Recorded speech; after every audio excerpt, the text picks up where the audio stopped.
Hey guys, this is Sam with the Geek, and this will be my review of Call of Duty Black Ops 2 for the Xbox 360. And honestly, it's pretty disheartening how Call of Duty has chosen to evolve over the years. It went from being an extremely polished, well-made first-person shooter that pushed the boundaries of the genre to becoming a well-polished first-person shooter that was released annually to now becoming exactly what people stereotype it as: a boring, generic first-person shooter that basically just goes through hallways. And it stinks because I like Call of Duties. And I loved Call of Duty 2 all the way to 4, and I thought those games were amazing. I enjoyed World at War, and even though I had mixed feelings on Modern Warfare 2. Every game after Modern Warfare 2 just seemed to copy the Modern Warfare 2 formula. But Black Ops is honestly the first game in the whole franchise I can honestly say felt extremely rushed. I There's just such a lack of polish. It's so noticeable. Here in this clip I'm about to show you, I actually tried to take out one of the mission objectives with a rocket launcher, but it wouldn't let me. I shot the rocket launcher twice, and I still had to kill him with a gun. How do you screw that up? How do you make it so that the physics in your game doesn't work?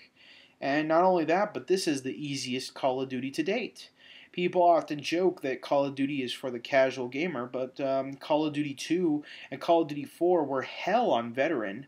But this Call of Duty gives you ammo packs and sometimes even highlights the enemy for you. There are even specific parts of the missions where you basically cannot die. And Call of Duty used to even push the story arcs in first-person shooters.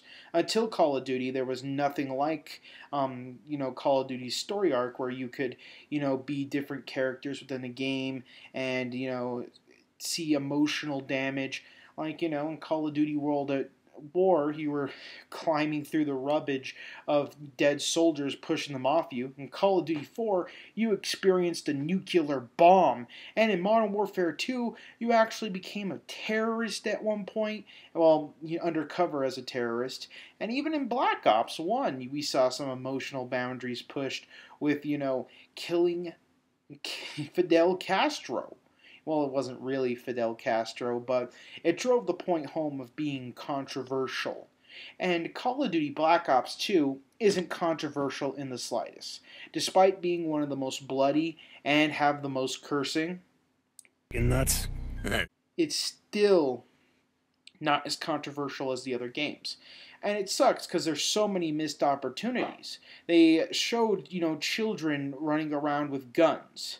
How controversial and how interesting of an element would it be, since the game tends to focus around mental illness, would it be if Mason was forced to kill children or, tackle another dangerous subject of, having to deal with racism and all the other things they could have tackled. There are so many things and so many missed opportunities not taken with Black Ops 2.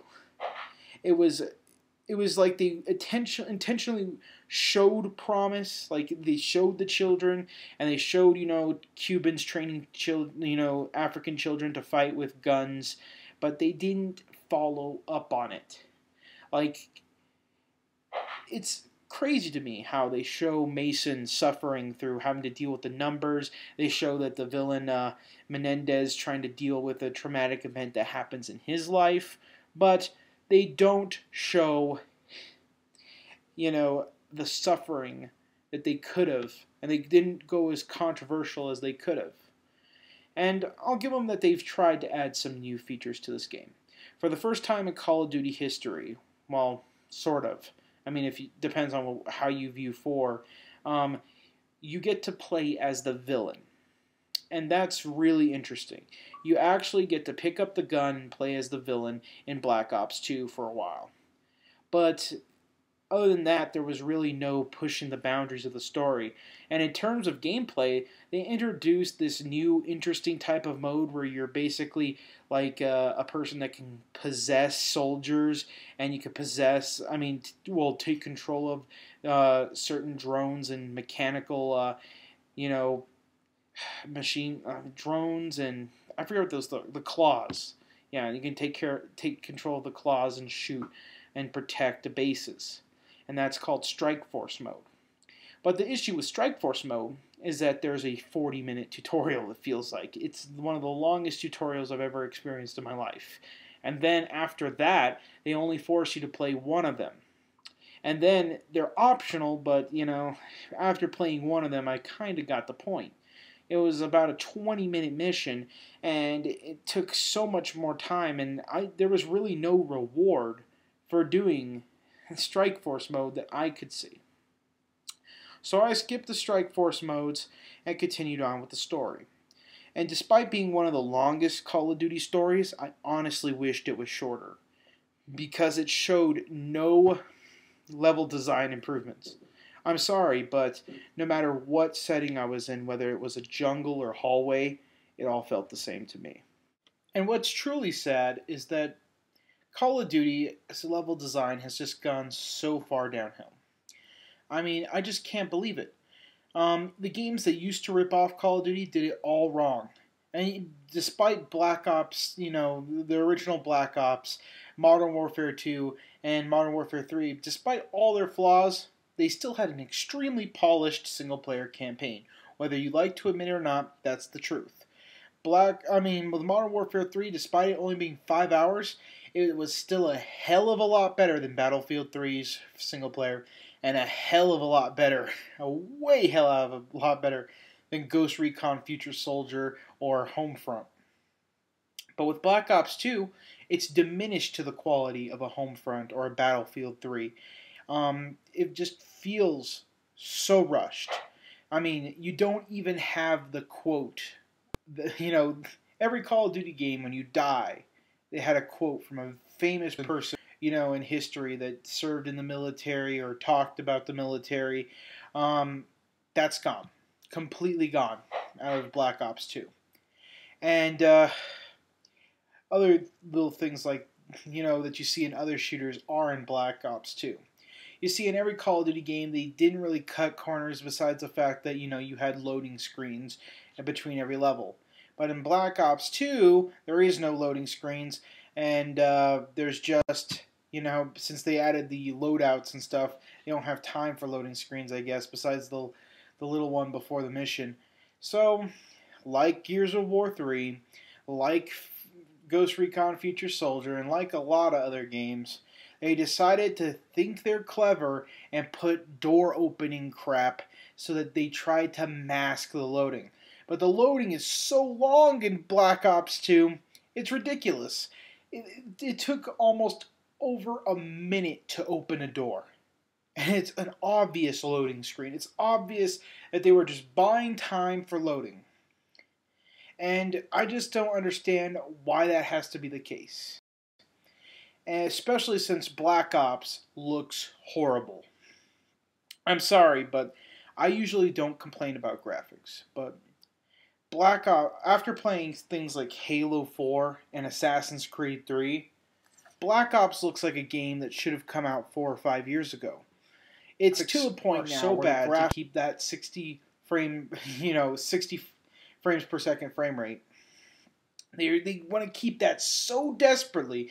They've sacrificed so much in their graphic department. And it's not just, the graphics themselves. I could deal with that. I dealt with it in all the other Call of Duties.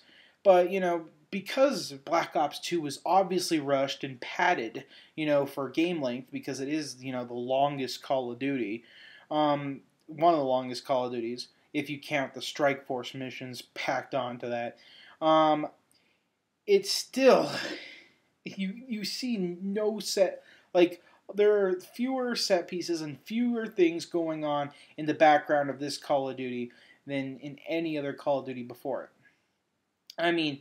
Go look at some of the beautiful, vast environments in World at War. World at War came out, 2008, and you go back and play that game, and it looks just like Black Ops 2. It's the same engine, and there's just so much going on. Just in that opening sequence of World at War, you get to see you can see like every little straw on the huts in Japan.